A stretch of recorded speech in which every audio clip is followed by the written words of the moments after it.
आजिर प्रथम प्रश्नटी ହେଉଛି କେଉଁ ଦେଶ ଆୟୁର୍ବେଦିକ ଔଷଧ ଖୋଜିକି ବାହାର କରିପାରିଥିଲା? ଅପସନ୍ ଏ ଭାରତ ଦେଶ, ଅପସନ୍ ବି ବାଂଲାଦେଶ ଦେଶ, ଅପସନ୍ ସି ରୁଷିଆ ଦେଶ, ଅପସନ୍ ଡି ଆମେରିକା ଦେଶ।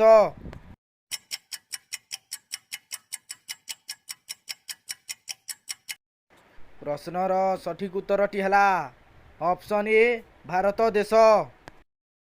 ଦ୍ୱିତୀୟ ପ୍ରଶ୍ନଟି ହେଉଛି 2000 ଟଙ୍କିଆ ନୋଟ୍ ତିଆରି ପାଇଁ ଥାଏ ଅପସନ୍ ଏ 40 ଟଙ୍କା, ଅପସନ୍ ବି 60 ଟଙ୍କା, ଅପସନ୍ ସି 4 ଟଙ୍କା, ଅପସନ୍ ଡି 500 ଟଙ୍କା।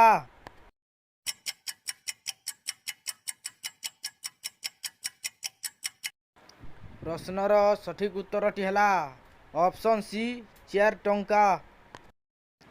ତୃତୀୟ ପ୍ରଶ୍ନଟି ହେଉଛି କେଉଁ ଦେଶର ନାଗରିକମାନେ ମଧ୍ୟ ସୈନିକ ଅଟନ୍ତି?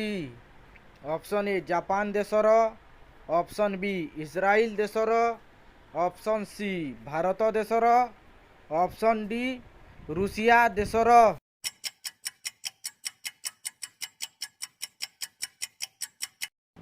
ପ୍ରଶ୍ନର ସଠିକ୍ ଉତ୍ତରଟି ହେଲା ଅପସନ୍ ବି ଇସ୍ରାଏଲ ଦେଶର। ଚତୁର୍ଥ ପ୍ରଶ୍ନଟି ହେଉଛି ବିଶ୍ୱର କେଉଁ ଦେଶ ୱାସିଂ ମେସିନ୍ ତିଆରି କରିଥିଲା?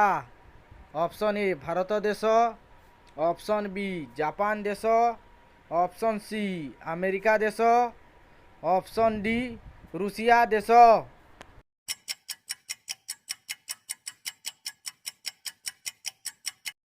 ପ୍ରଶ୍ନର ସଠିକ୍ ଉତ୍ତରଟି ହେଲା ଅପସନ୍ ସି ଆମେରିକା ଦେଶ। ପଞ୍ଚମ ପ୍ରଶ୍ନଟି ହେଉଛି ବିଶ୍ୱର କେଉଁ ଦେଶରେ ସବୁଠାରୁ ବଡ଼ ବ୍ୟାଙ୍କ ଅଛି? ଅପସନ୍ ଏ ଚୀନ ଦେଶରେ, ଅପସନ୍ ବି ଭାରତ ଦେଶରେ, ଅପସନ୍ ସି ରୁଷିଆ ଦେଶରେ, ଅପସନ୍ ଡି ଜାପାନ ଦେଶରେ।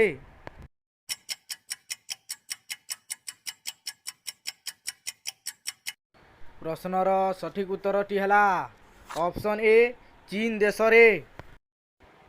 ଷଷ୍ଠ ପ୍ରଶ୍ନଟି ହେଉଛି କ୍ଷୀର ସହିତ କ'ଣ ମିଶାଇ ପିଇଲେ ଆଇରନ୍ର ମାତ୍ରା ବଢ଼ିଥାଏ? ଅପସନ୍ ଏ ଲେମ୍ବୁ ମିଶାଇ ପିଇଲେ, ଅପସନ୍ ବି ଖଜୁରୀ ମିଶାଇ ପିଇଲେ, ଅପସନ୍ ସି କାଜୁ ମିଶାଇ ପିଇଲେ, ଅପସନ୍ ଡି ହଳଦୀ ମିଶାଇ ପିଇଲେ।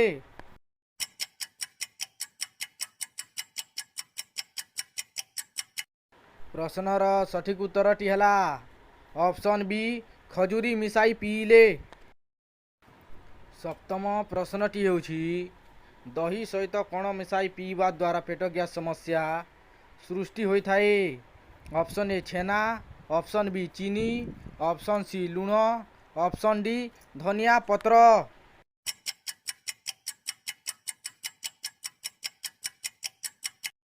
ପ୍ରଶ୍ନର ସଠିକ୍ ଉତ୍ତରଟି ହେଲା ଅପସନ୍ ସି ଲୁଣ।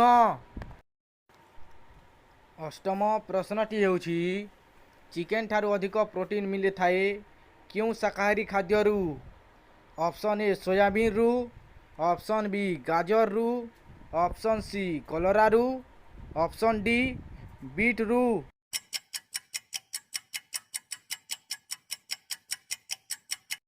ସଠିକ୍ ଉତ୍ତରଟି ହେଲା ଅପସନ୍ ଏ ସୋୟାବିନ୍ରୁ। ନବମ ପ୍ରଶ୍ନଟି ହେଉଛି କେଉଁ ଗଛକୁ ଛୁଇଁବା ମାତ୍ରେ ମଣିଷ ମରିଯାଏ?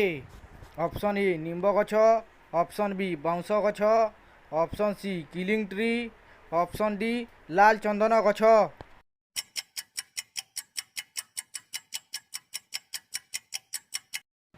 ସଠିକ୍ ଉତ୍ତରଟି ହେଲା ଅପସନ୍ ସି କିଲିଂ ଟ୍ରି।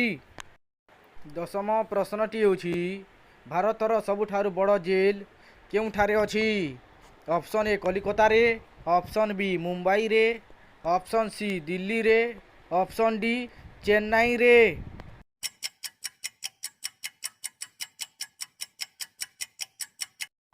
ପ୍ରଶ୍ନର ସଠିକ୍ ଉତ୍ତରଟି ହେଲା ଅପସନ୍ ସି ଦିଲ୍ଲୀରେ। ଏହିପରି ନୂଆ ନୂଆ ଭିଡ଼ିଓ ଦେଖିବା ପାଇଁ ଆମ ଚ୍ୟାନେଲଟିକୁ ସବସ୍କ୍ରାଇବ୍ କରନ୍ତୁ ଓ ଭିଡ଼ିଓ ଭଲ ଲାଗେ ତ ଭିଡ଼ିଓକୁ ଲାଇକ୍ ଗୋଟିଏ ବି କରିଦିଅନ୍ତୁ।